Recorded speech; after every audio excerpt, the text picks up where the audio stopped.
Hello, gang. So here we are with the man they call Beardyman. How you doing, Beardy? I don't know what you're talking about. Welcome to the first independent chart podcast. Thank you so much. With your genial host, me, Rob DeBank. Nice to see you, man. And first guest on the show. Oh, it's good to be here. Beardyman, very excited. Thanks. So I suppose the question on everyone's lips when they hear about Beardyman is, how long did it take you to grow that beard? This is a couple of hours growth just since this morning. Sort of, I've seen a doctor about it, but they've recommended me a cream. It's, yeah. I mean, what is Beardyman for the uninitiated?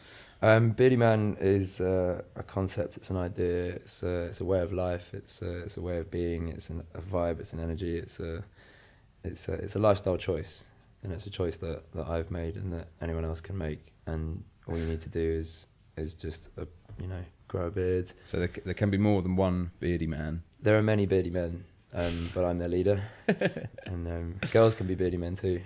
Okay, and the Beardyman sat here is actually the world's leading beatboxer. Is that fair to say? One of them. Nah. The UK's leading. I was a while ago. North London's leading beatboxer. This sofa's leading beatboxer. Okay. Probably. You're better than me. You could yeah. battle it out. I don't know. Yeah, I don't know. Yeah, I won a couple of battles. A while back. Yeah, in the UK. big ones.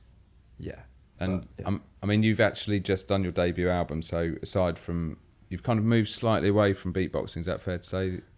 Yeah, I've sort of taken it a bit out there and sort of done like an album. I've done an album. I called it I've done an album, and it's just yeah. I mean, you've heard it. Yeah, no conflict of interest here, seeing as it's signed to my label, so I should get that out in the open at this point. Exactly. Yeah, but it's quite eclectic, and it's sort of a little journey from the beginning to the end of the album, and it passes through the middle on the way, and sort of, yeah, it's hard to describe. I think it's fair to say it's going to sort of surprise hardcore Beardyman fans who might expect sort of 70 minutes of pure beatbox. It sounds very dissimilar to that. Yeah, there's not a lot of beatbox on it. Although, well, no, that's not true. There's a lot of beatbox on it, but it's kind of disguised, not intentionally, but just underneath layers of other things. And sort of, it's when you start to produce beatbox, it gets so. I mean, it's possible to do things with production nowadays that you just can't tell what the original source sound was. So, yeah, we put a lot of time into making sure that the album sounded really pristine and really good.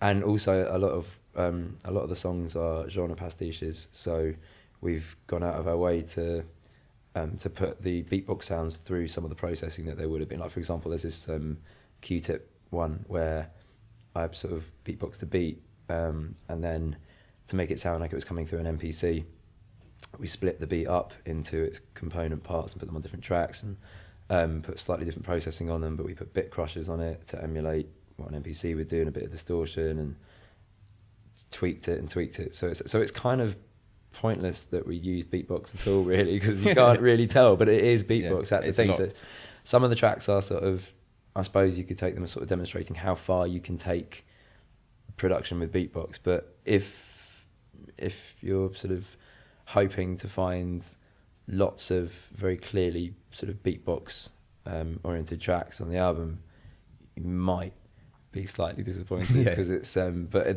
there is so much beatbox on the album, and a lot of things are for my voice, even though they might not sound like they are. But they'll have to go and see you live for the full beatbox phenomenon. Exactly. And when I've done like other things, every gig that I do that's like that I think is worth putting up on my SoundCloud or whatever, I'll put it up, and that's the kind of that's all beatbox really. So like but the album, it's much more polished, and I wanted to go more for like the vibe of what I do rather than necessarily the technique of what I do. But even the way that we recorded the album was quite innovative in its own little way, because we used Ableton Live and sort of built this massive rig, and I don't know why I'm telling you saw it, but yeah, for folks at home, for you guys, it's this massive rig, and it was very breaky, very crashy, because we were pushing the computer and pushing the software both to their limits, because what we were trying to do was just record on the fly and compose on the fly, and trying to capture all the little moments of inspiration when they happened, rather than sort of doing a demo and then re-recording it. We just wanted to do that the way that I do it live. So there is a kind of my methodology live when I do my live looping stuff is carried through onto the album. But again, you may not know if you listen to it. Can't tell. Because it's good. I mean, this podcast's all about independent music. You're also making videos for all of the tracks or a lot of the tracks? We're making videos for as many tracks as we can. We've got some wicked videos coming out. Yeah. I mean, putting music out independently, you know, obviously there's a label behind you, but it's your own.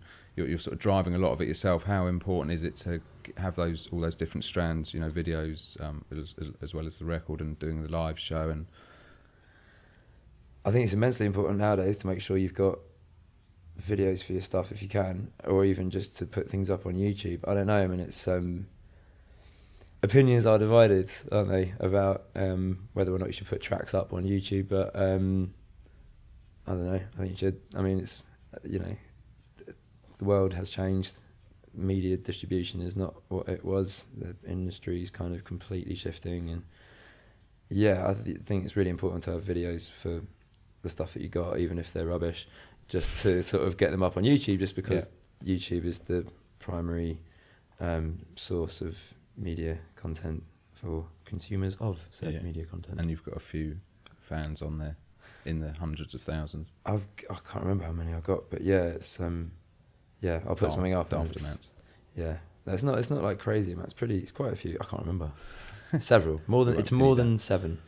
Okay, I mean, other independent artists that you're kind of digging at the moment? God, you know, I never pay attention to the label side of things. I wouldn't know sort of DJs, whether producers, or not. Other. What label's John Hopkins on? Domino. That's independent. Hey, I got one. Wicked. Yeah, John Hopkins is my favourite thing in the world at the moment. So his kind of orchestral symphonies. Yeah, well, he's like, he was doing. Have you heard his recent one? His recent album, it's just ridiculous. With Brian Eno. No. His own solo. His own one, and it's called. Oh dear, what's his recent album? It's called Oh Dear. It's not called Oh Dear. It's called something else. It's really good.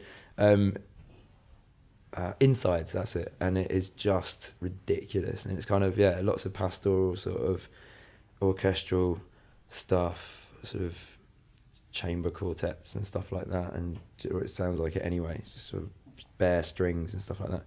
Bare strings, but like, but then there's all this ridiculous glitch that he's done around it, and it just goes from this beautiful, fragile sort of atmospheric stuff just into this total savagery. It's amazing. Yeah, I will check it out. It's amazing. So you're going to sing for us in a minute. Am I? Yes, you are. Oh. You've already done it upstairs. Oh, wicked. Well, no, actually, you're doing it this afternoon, aren't you? Yeah. That's cool. We'll do all this. But you are. Yes, you are going to. Is this going to go? Is his live bit going to go in afterwards? Yeah. So you're going to perform for us in just a little while. But what's next for Beardyman this year? This year I've got the inevitable decline into alcoholism, and then rehab. Pop stardom. Yeah, exactly. No, well, basically, this album is going to come out.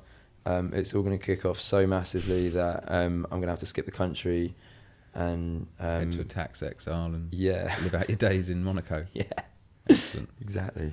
Yeah, live festivals. Yeah, I've got a UK tour and other stuff. The album's coming out. Got the UK tour, and the tour is crazy because we're doing all kinds of multimedia stuff. It's just mental to sort of. We're bringing it a bit different. Trying to switch things up. We've got like live suggestions coming from Twitter. So basically the concept is going to be trying to make an album, like a new album every show, and every show will be recorded. And because I did it on the album launch, I was like, spent a year making an album, done that, bored, let's make another one, and it really worked.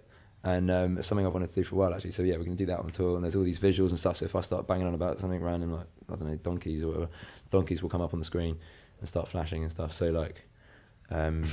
Donkeys exposing themselves, flashing donkeys. Yeah, so that sort of thing. So that's gonna be cool. And there's loads of other stuff as well. I think I'm going to the States for a bit, and I don't know, crazy year. See what it brings. Yeah, and then rehab to look forward to. My sleep. All right, man. Well, thanks for joining us. Thanks, and ladies and gents, Beardyman. Woo. Big up. Word.